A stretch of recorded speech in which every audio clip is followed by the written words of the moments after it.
William Bradford on the Indian Relations with Plymouth Colony, from Of Plymouth Plantation. All this while the Indians came skulking about them, and would sometimes show themselves aloft off, but when any approached near them, they would run away, and once they stole away their tools, where they had been at work, and were gone to dinner.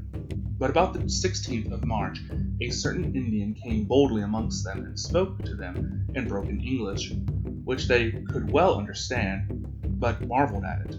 At length they understood by discourse with him that he was not of these parts, but belonged to the eastern parts, where some English ships came to fish.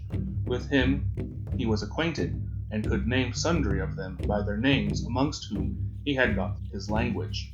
He became profitable to them in acquainting them with many things concerning the state of the country in the east parts where he lived, which was afterward profitable unto them, as also of the people, of their names, number, and strength, of their situation and distance from this place, and who was chief amongst them.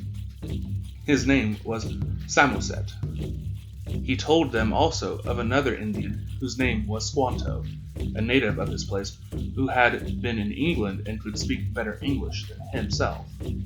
Being, after some time of entertainment and gifts, dismissed, a while after he came again, and 5 more with him, and they brought again all the tools that were stolen away before, and made way for the coming of their great shopman called Massasoit, who about 4 or 5 days after came with the chief of his friends and other attendants, with the aforesaid Squanto, with whom, after friendly entertainment and some gifts given him, they made a peace with him, which hath now continued this 24 years, in these terms: first, that neither he nor any of his should injure or do hurt to any of their people.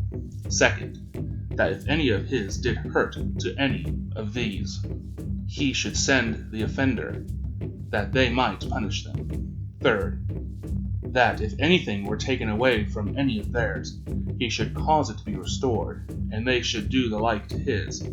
Fourth, if they did unjustly war against him, they would aid him. If they did war against them, he should aid them. Fifth, he should send to his neighbors confederates to certify them of this, that they might not wrong them, but might be likewise compromised in the conditions of peace. Sixth, that when their men came to them, they should leave their bows and arrows behind them. After these things he returned to his place called Salwans, about 40 miles from this place. But Squanto continued with them, and was their interpreter, and was a special instrument sent of God for their good beyond their expectation. He directed them how to set their corn, where to take fish, and to procure some commodities, and was also their pilot to bring them to unknown places for their profit, and never left them until he died. He was a native of this place, and scarce any left alive besides him. He was carried away with drives others by one Hunt, a master of a ship, who thought to sell them for slaves in Spain.